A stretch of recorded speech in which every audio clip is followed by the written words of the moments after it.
Good evening mga mamshis, mga bedsheets, mga ladies in red, ate matanda at kabatan. Dito naman tayo sa divination talk natin. At bago lahat, salamat sa mga taong naging way na tuloy-tuloy itong talk.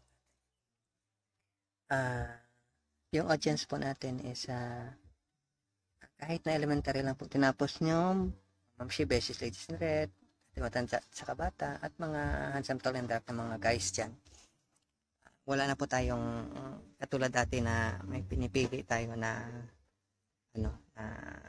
babae lang. Kundi ngayon is pwede na yung babae at lalaki. Ang tema po ng lahat ng talk natin is based po sa, nakabase po ito sa prayer ni Master Christ na forgive us our sins as we forgive those who sins against us. Unahan po. Hindi tayo kailangang magpautang. Ibig sabihin, unahan na natin sa pag-forgiving ibang tao. Pag na-notice natin na nagkasala isang tao, i-forgive na natin. Paano natin i-forgive?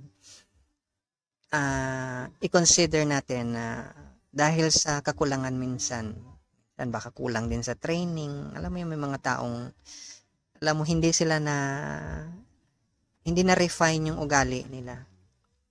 Or hindi sila nasanay sa paggawa ng mga, alam mo yung, pag-extend ng self nila sa ibang tao.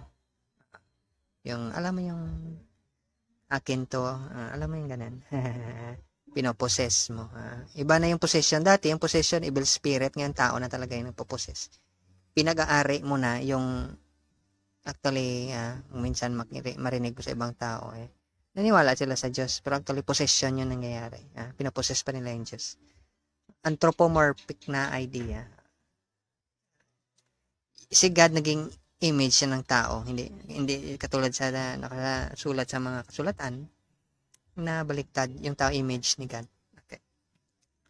So ganun yan. So ngayon, naka-mention tayo last time, nasabi natin tungkol sa 10 words or commandments, sabi nila na binigay ng soup ng Godhead. Sino man yung tawag mo sa Allah o si Krishna or si God the Father, Yahweh, sino man tawag mo sa kanya, okay lang yan. Basta naka-refer yun sa Godhead. Wala nang ibang God. Maraming gods, pero may Godhead talaga. Okay. So ngayon, yung pag-usapan natin dahil last time is tungkol ito sa tungkol pala yun sa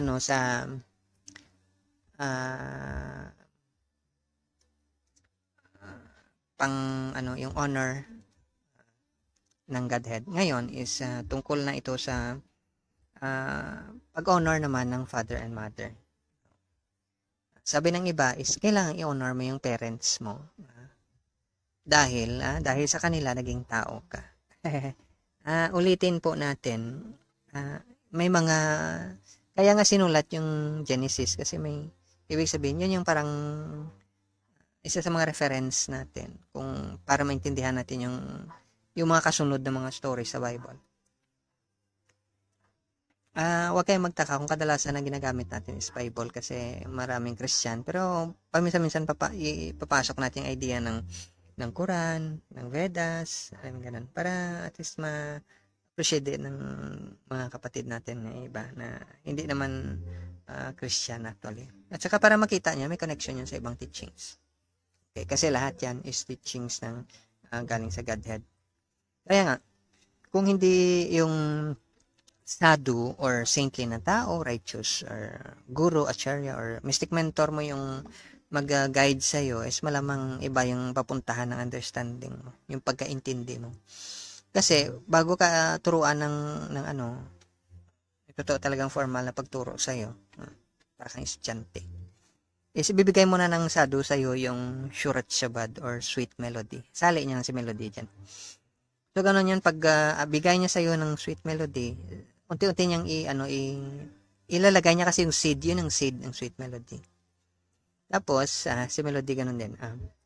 So, unti-unti niyang in-nurture yan. Tutulungan ka niya kung paano mo i-feed yung, pakainin yung tanim na yan. Baka hydroponic yung style ng mo. Depende sa yan. Basta importante is mag-mature yung plant na yan. So ngayon, dahil andito tayo sa honor your father and your mother, para magkaroon ka ng mahabang buhay. Syempre, Kasi ayaw mo namang umiksi ang buhay mo. Ang dami mo pa namang ambisyon sa buhay. Magpatayo ka pa ng mansyon. Alam mo yung ganun? Palasyo. At saka, ang dami pa. Gusto mo pa mag-travel sa buong mundo. Gusto mo pa magkaroon ng at least 1 billion siguro na pera. Magkaroon ka ng gold bars dyan sa bahay mo, tinago mo. Baka computerize yung bahay mo. Sophisticated. Yung sasakyan mo lumilipad na. Bili ka ng 2 eroplano. Alam mo ganun. May sarili kang submarino. Alam mo ganun. May spaceship ka. Alam mo ganun. Rocket. Pupunta ka sa ibang planeta. Baka gusto mong bakasyon doon.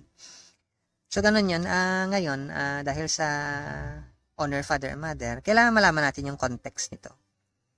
Ang original actually na pagkasabi nito is una, sa Genesis doon, ang tingnan natin is yung tao is image and likeness ni God.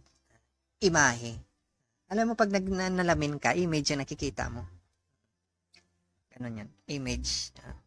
May picture, at saka may picture frame kung sa mga ano pa. Pag nagpa-picture ka sa studio, alam mo, mag-graduate ka pa picture studio, ganun yan. Ilagay mo sa picture frame yung picture. So, ngayon, yung pagka-create dito is sa tao is let us make man daw. Marami sila, let us. Okay. Male and female. Okay. Kita mo? Male and female. So, hindi ito physical kasi male and female.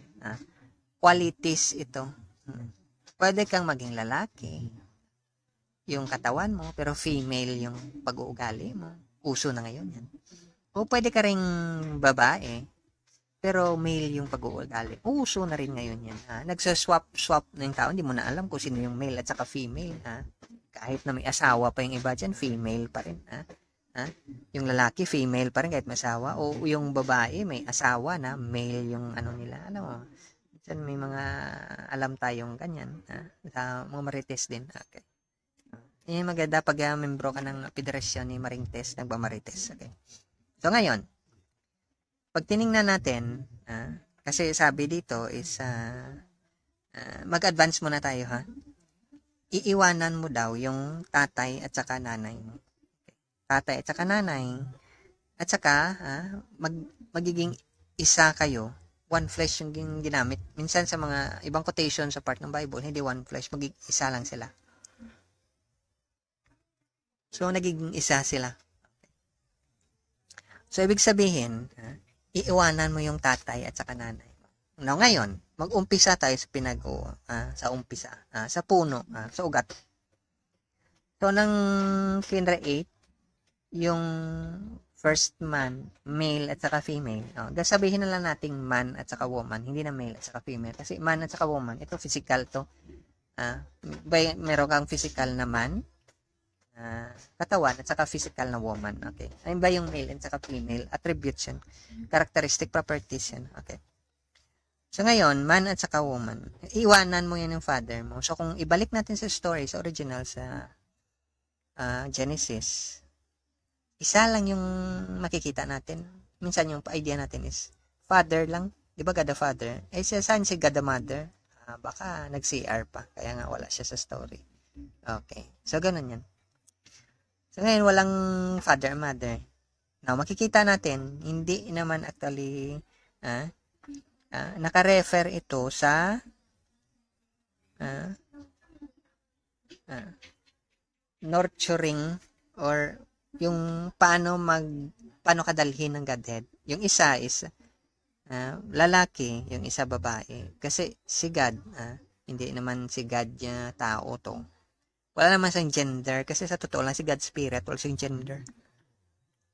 Hindi siya babae, hindi siya lalaki. Katulad ng mga angels, walang gender. Pagkamalang mong babae at saka lalaki. Ganun yung mga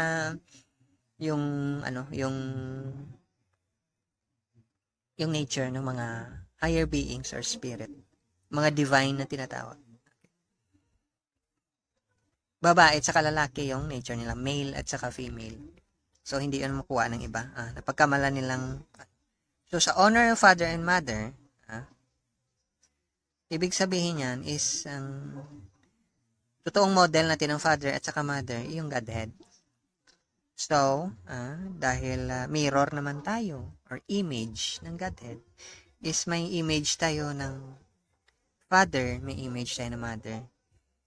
Sa hero's journey, kung kayo dyan is dumaan ng hero's journey, ibig sabihin nag-crack yung shell nyo, alam mo yung mga ideals mo, hindi naman talaga fit sa ideals na totoo ng spiritual life. Medyo, ibig sabihin, makamundo pa yung ideals mo. Once mag-take up ka ng hero's journey, spiritual na yung ideals mo. So, etong God the Father na to, may achievement ka na tinatawag. Ang tawag dito is apotheosis. Oneness. Magiging isa ka. Kasi si Master Christ bilang sadhu, nakikiisa sa father niya. At saka sa mother niya, siyempre. Ngayon, yung babae, nakikiisa din sa lalaki. Lahat tayo nakikiisa sa bawat isa. Okay. So, ganun yun. So, yung creation na to, ng man at saka woman, kung titingnan nyo is bone of my bones, flesh or my flesh. Dito na pumasok yung man at saka woman. Pero yung male at saka female, iba to. Kaya nga sa ancient cultures, may tinatawag tayong male at saka female energy. Kasi yung Godhead natin, male at saka female, yun ang energy. Akala ng iba is anthropomorphic. Hindi po. Naging male energy lang yung nakikita na explain sa atin. Kasi dalawa yun. Yung male energy, yun yung directing energy. Straight na energy. Siya yung magda-direct kung saan patutungo yung patungo yung energy. Siya yung mag-direct. Siya yung mag-initiate.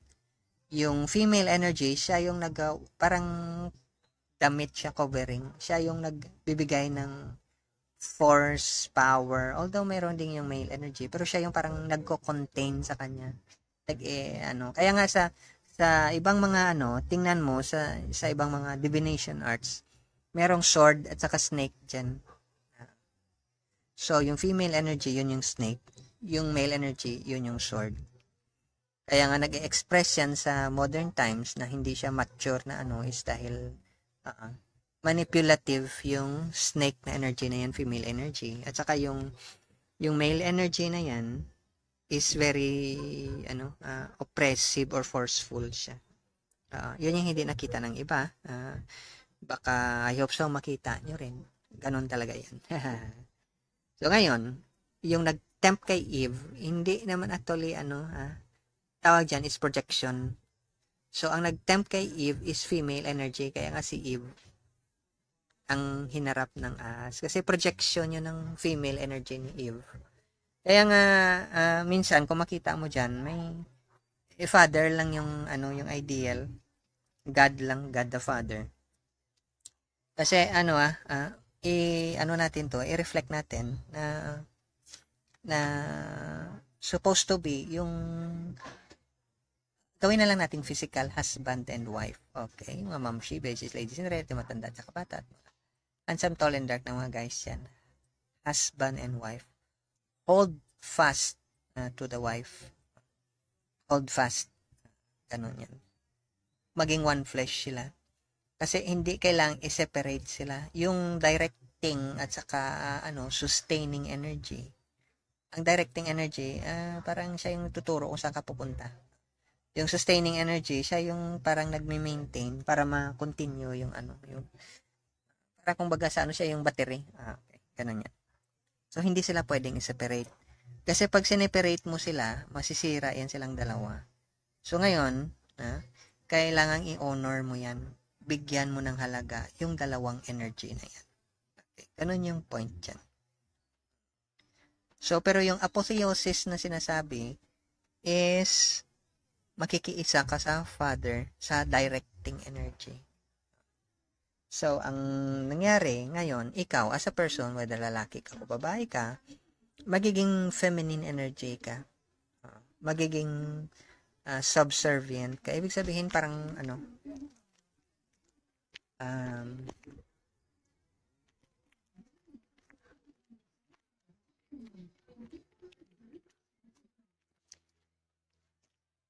Kung feminine energy ka, ikaw yung supporting energy.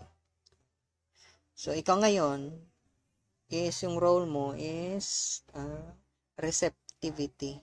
Makikinig ka, susunod ka sa father na energy. So, ganun yung naka-teach ni Master Christ, yung teachings niya sa Christian at saka ibang practices din Vedic at saka is supporting energy tayo. Ngayon, dahil sa supporting energy tayo, susunod tayo, magkaroon tayo ng apotheosis, oneness ngayon sa kanya. Kasi yung oneness na yun, hindi lang yun masculine energy, kundi masculine at saka feminine energy, babae at saka lalaki, nagiging isa sila. So, iiwanan mo ngayon yung tatay at saka nanay mo, masculine at saka feminine energy, at saka makikiisa ka sa energy ng wife mo. So, hold fast, ibig sabihin is, huwag mong bitawan. Para po sa mga mababait nating mga mamshi, beshies, ladies in red, ate, matanda at saka bata, at saka mga handsome, tall, and dark guys dyan. Pag binitawan nyo po yung partner nyo, hindi po yun, hindi, ibig sabihin nun is, pinabayaan nyo sila. Hindi naman financial yung sinasabi natin. Hindi naman dahil pumunta ka ng abroad, iniwanan mo na. Hindi ganun. Ibig sabihin, ikaw yung mag-serve as guide sa partner mo. Dahil, in the first place, sa una pa lang, nagkaroon na ng sin. Ito, pasok na naman tayo na masarap na topic. Ano ba yung sin? Ang ibig sabihin ng sin is miss the mark. Hindi niya na tamaan sa bullseye. Pero may isang idea dyan, yung divine standard na tinatawag. May divine standard. Ito yung divine standard na to, medyo religious yung term. Gamitin natin spiritual standard. May standard po yung Godhead. Spiritual po yun. Once na bumagsak ka sa spiritual standard, nagiging makamundo yung standard. Nag-conform ka sa standard ng mundo na to, hindi sa standard ng Godhead, sin na ang tawag dyan. Pero sabi ng iba, wala naman akong crime na ginawa. So, wala akong sin. Wala akong kasalanan. Wala akong crime eh. Akala ng iba, yung sin, mistake siguro, na ginawa ng standard na Godhead, standard ng tao. Kaya nga, anthropomorphic, akala ng tao, yung standard niya, standard na Godhead. Hindi po baliktad. Yung standard po ng Godhead, dapat standard natin. So, pag bumagsak tayo sa standard ng Godhead, sin ang tawag doon. Hindi ko yung sinasabing sin ito na papunta ka ng hell. Yung sinasabi ko lang naman dito is, binago natin yung standard. May mga standard tayo sa mundo na acceptable sa kapwa natin tao, pero hindi acceptable sa standard ng Godhead. Now, ito ngayon yung nangyari. Ang standard sa Garden of Eden is hindi dapat mag-initiate. Hindi dapat si Eve yung mag-umpisa, mag-decide muna. Kadalasan sa atin, in-encourage tayo sa mundo na magiging independent woman ka, strong woman. Hindi po, yun yung ginamit ng snake, feminine energy na bumaliktad para magkasala si Eve. Strong woman, independent woman. Kaya ko to. Kaya nga nauto si Eve dahil sa ganong klaseng mentality. Ngayon, uulitin natin. Akala natin, outdated na yung ganong klaseng psychological trick ng mind natin. Hindi po outdated. Very sophisticated na ngayon kasi hindi mo makikita. Nauto ka pala. Dapat independent ka. Dapat may sarili ka pag-isip. Kaya nga nagkamali si Eve. Dahil may sarili siyang pag-isip. Now, hindi natin sinasabi na maging tanga si Eve, wala siyang utak. Hindi po ganyan.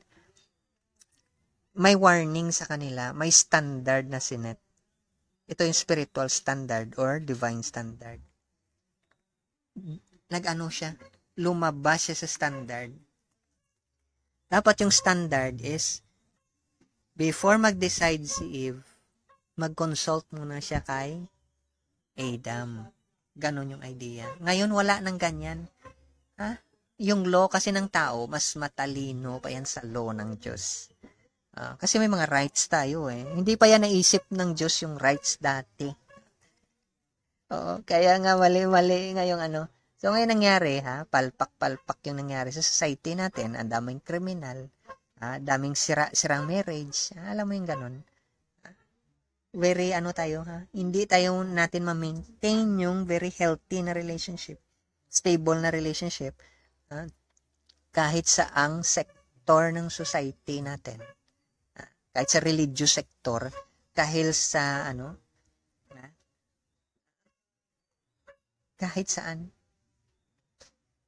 may judge ka man, may lawyer ka man, may police ka man, may army ka man, may social worker ka man, may pastor ka man, ni pare ka man dyan, ganon pa rin yung nangyari.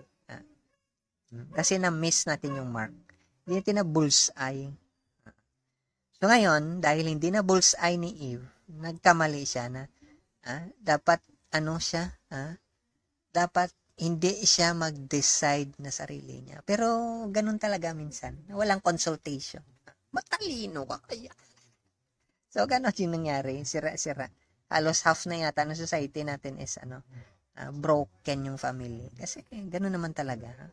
Bakit ka naman magstay sa isang tao na mas matalino ka, mas magaling ka, mas capable ka, di ba? Dapat maghanap ka ng mas capable pa sa'yo. Di ba? Ganun naman talaga. Mas mayaman sa'yo, mas marami yung PhD sa'yo. Alam mo yung ganun.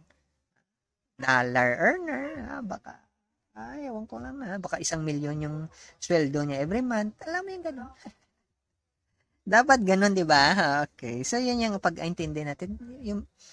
Pero na-miss natin yung mark. Hindi, yun yung point. Hindi yan yung point. So, ano nangyari? Nagiging exteriorized yung pananaw ni Eve. Yung female energy, nag-exteriorize siya. Wow, ang galing Handsome, tall, and dark, sabi ni Mamshi. Sabi naman ng mga guys yan, wow, ang ganda ni Mamshi.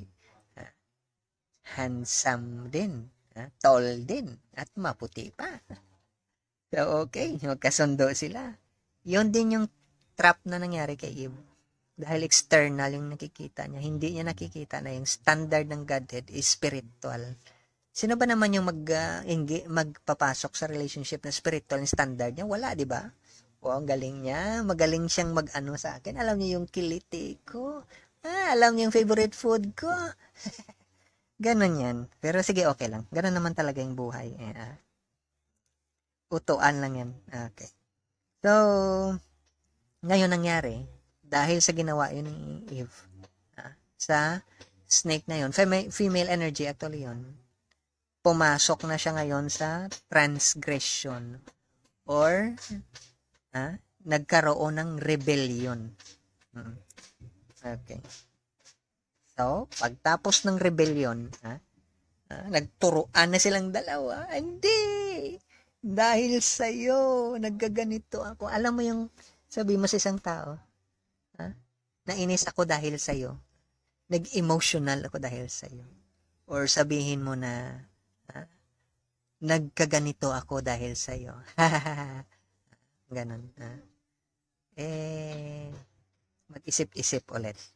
Dahil yung emotion mo, yung pag-iisip mo, is under your full control. Nasa sarili mong control yan. Pag sinabi mong ibang tao nagko-control sa'yo, baka puppet ka. Okay. So, ngayon, yun yung nangyayari. Okay. So, hindi ibang tao nagko-control sa'yo. Hindi ka victim. Hindi ka victim. Hindi ka member ng victim society. Okay.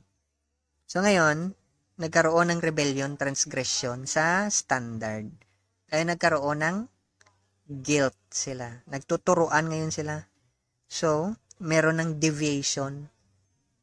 Ang deviation na to, lumabas na sila sa Garden of Eden. Dapat hindi sila lalabas Sabi nila makasalanan daw yung babae. Hindi natin sinasabi makasalanan yung babae.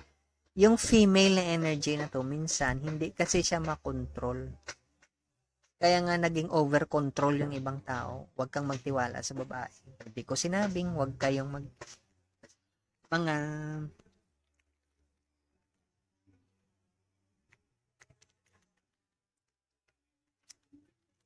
mga handsome, tall, and dark na guys yan. Hindi ko sinabing huwag kayong magtiwala sa babae.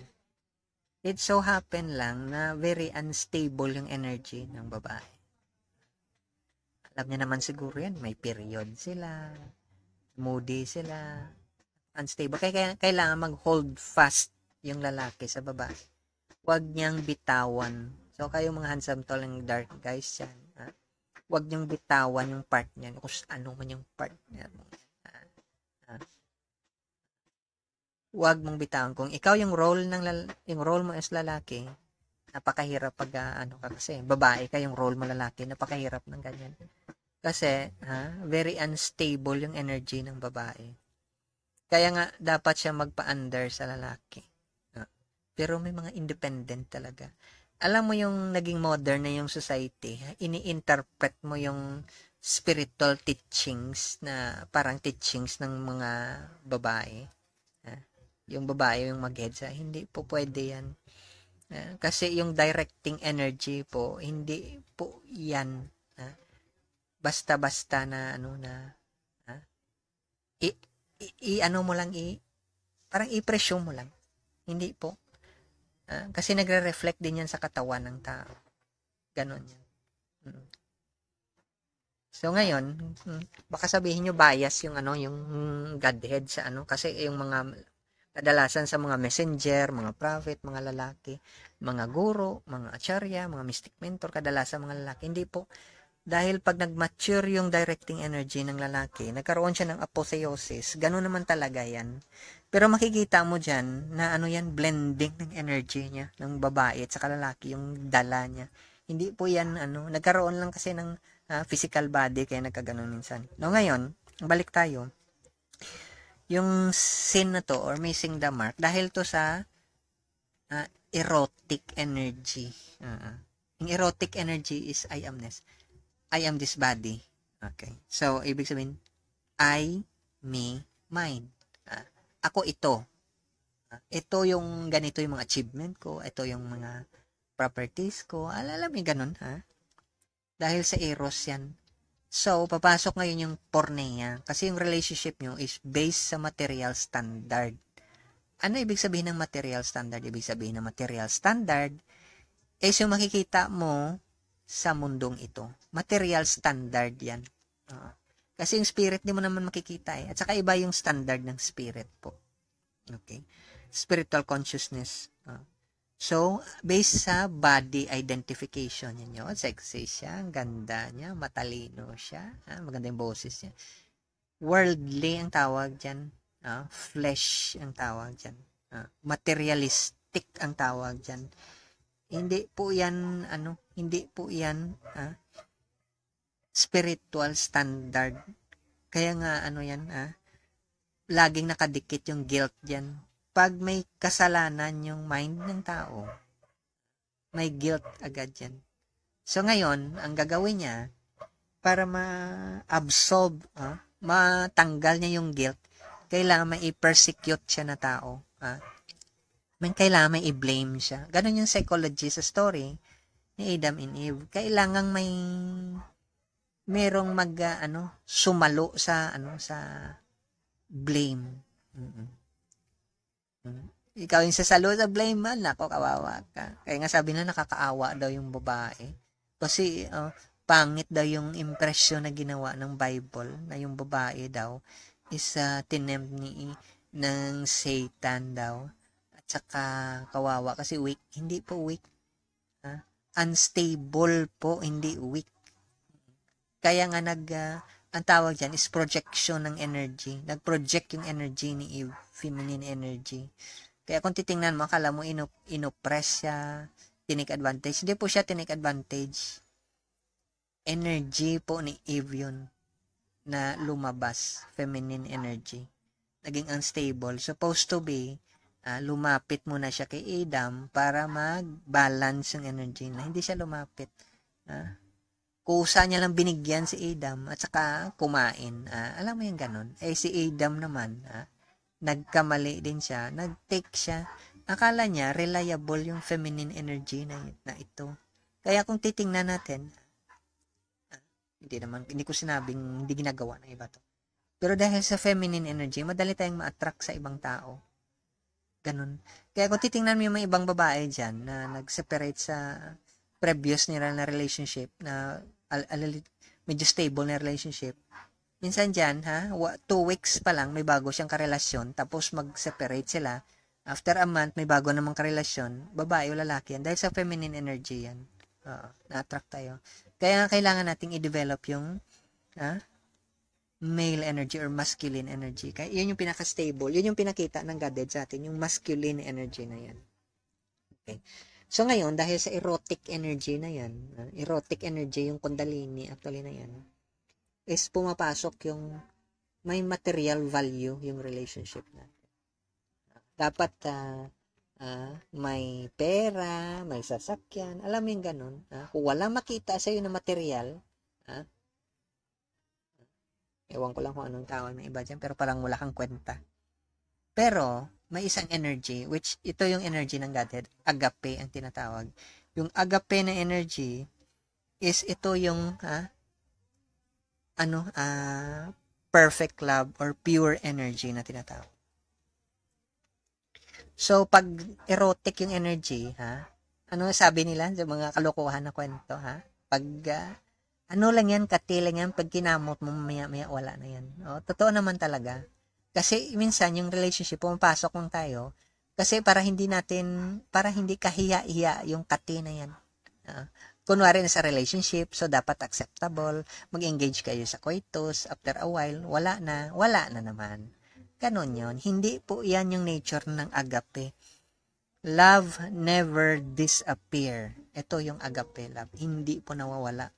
Pag yung agape yung binigay sa'yo, Ma'am Shibesis, ladies and gentlemen, matanda sa kabata, at saka mga handsome, tall, and dark guys yan, hindi po nawawala, hindi namamatay, hindi po kayang burahin yan ng lahat ng bagay sa mundo.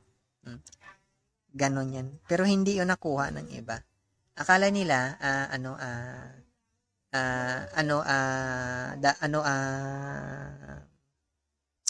akala ng iba is pwedeng mawala yung agape na energy. Hindi po nawawala yung agape na energy na yan dahil po ang agape na energy na yan is ang agape na energy na yan is FM line mode, Bluetooth mode, FM mode. Ang agape na energy po ay sa galing sa Godhead. So ngayon, minsan makabasa tayo ng mga books na sulat ng mga magagaling na mga tao, mga scholars, mga highly respected, na yung opposite daw ng love is, kabaliktaran daw ng love is indifference, wala kang feelings. Pag wala na daw yung love, wala kang feelings. O sabi nila, pag wala ka daw love, hate daw yung pumapasok. Mali po. Maling chismis po yung napulot natin. Ang opposite po ng perfect love is takot. Once na nakaramdam ka ng takot sa isang relationship or kung ano mang bagay, walang love po dyan. Ibig sabihin, hindi sa walang love yung isang tao. O kung sino yung takutan mo. Hindi po. Ibig sabihin po, walang love po. Wala kang agape. Yun yung ibig sabihin. Kaya nga nakakaramdam ka ng takot. Ganon yan. Pag wala kang agape, takot yung maramdaman mo. Ibig sabihin, nag-regress ka.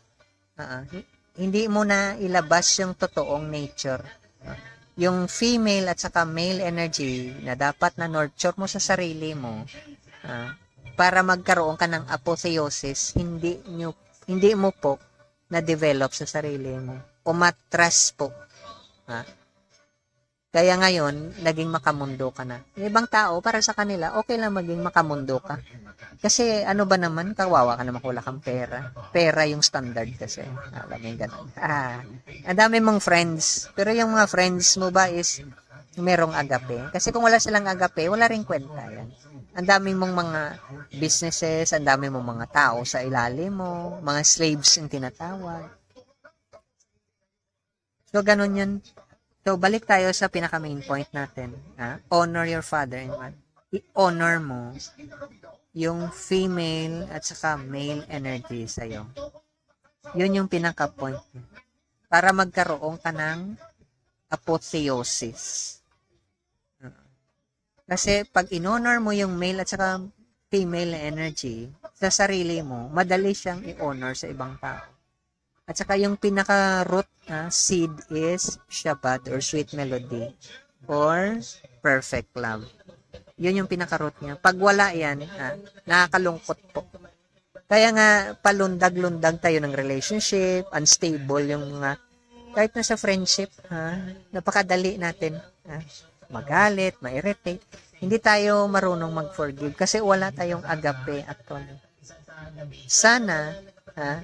Sana po, mga audience natin na nakikinig sa atin, kahit hindi tayo marami, sana po, matuto tayong mag-forgive para hindi mamatay yung pagmamahal or agape or Shabbat sa puso natin. Kailangan natin ng association ng mga sado. Yun lang po ang pag-honor ng father and mother. Hindi po yan physical na mother at saka father. Kasi galing po yan sa Godhead yung father at saka mother. Fatherly love at saka motherly love. Hindi po standard ng tao yan. Hindi po ginawa ng legal system natin yung fatherly at saka motherly na sentiment po.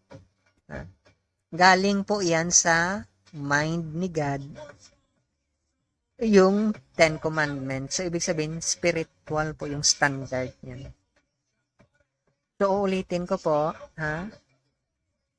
kayong mga handsome, tall, and dark na guys dyan, huwag niyong bitawan yung kasama niyo. No, sa ibang culture, allowed sila mag-marry ng ilang beses. So, kayo ngayon mga guys, dahil Christian kayo, at saka na kayo ng legal system, pero kung Jewish yung sundan natin, at saka yung teaching ni Master Christ, wala siyang pakialam kung ilan pa yung relationship mo. Kahit 7 pa o 8. Ang sinasabi lang dyan, huwag mong bitawan yung spiritual standard. Huwag mong bitawan yung kasama mo. Especially, ikaw lalaki ka, huwag mong bitawan yung babae. Kasi kailangan niya ng babae. Kahit anong mangyari, wag niyo pong bitawan. Kasi hindi kayo maging isang tao.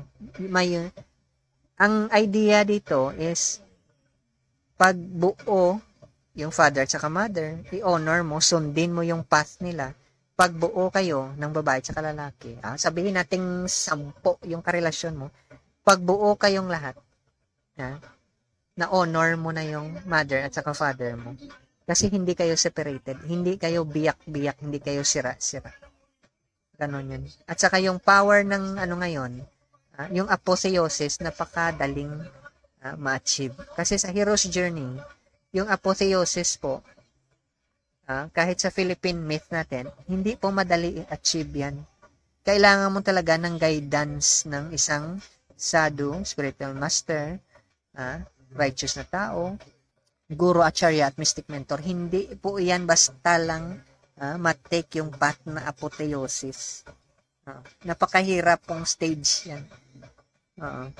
Kasi yung apotheosis is, yun yung sinasabi ni Master Christ,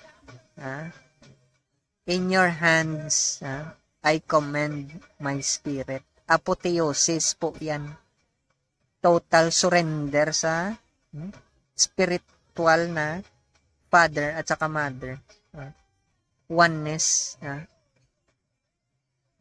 Atonement po yan. Samadhi yan kung sa spiritual practice. Yun yung pinakamataas na practice. Hindi po yan basta-basta na-achieve. Hindi po yan makukuha sa school. Hindi po. yung Shurat Shabad or Sweet Melody, Silent Melody, na binibigay sa'yo, first stage lang po yan. Kailangan po pang in-nurture. Once na mag-bear na siya ng fruit, saka yun, magiging ano na siya, maging one. Maging isa na sila. So, I hope so. Ingatan nyo yung relationship nyo. Kahit anong klaseng relationship, walang pakialam si God dyan. Wala rin pakialam si Master Christ. Kahit 10 pa yung relationship mo, kailangan mag-take ka ng role. Kung ikaw lalaki, take mo role yung ng father or female energy. At saka kung ikaw babae, take ka ng role ng mother or female energy. Ang lalaki is father or male energy. Ganon yan. Kaya nga, sa ancient practice, which sa China actually, ganon din yan. May father and mother. Doon yan mag-start. At saka ma-perfect. Kasi yung petals sa spiritual world, 8 yan. Yung father at saka mother na energy na kailangan mo i-honor, very important yan. Ganon yan. So, sana po, bigyan natin ng halaga yung relationship natin. Huwag nating sirain kahit anong sira pa yung pananaw mo dyan. Wala pong sira sa pananaw ng Godhead. Ang kailangan mo lang is umalis ka sa situation na material at bumalik ka sa spiritual standard. Yun lang po yung kailangan. Wala ka pong kailangan baguhin. Kaya nga nagtaka yung iba. Bakit si Krishna, ang dami niyang wife? Bakit si Solomon, ang dami niyang wife? Bakit ganun? Kasi hindi po physical yung standard yan. Spiritual. United silang lahat. Isa lang sila. Yun yung pinaka-point na honor your father and your mother. So, salamat po sa time nyo. I hope so may napulot kayo. At sana po, makakatulong po ito sa inyo. Sa susunod po, tigil muna natin yan dito. Dagdagan naman natin sa susunod yung mga ibang mga commandments na tingin natin is napakahalaga po na maintindihan natin. Dahil sa pinaka-modern na time society nito. Thank you po at sa uulitin po. Sana mabuti na tayo. Thank you. Bye-bye.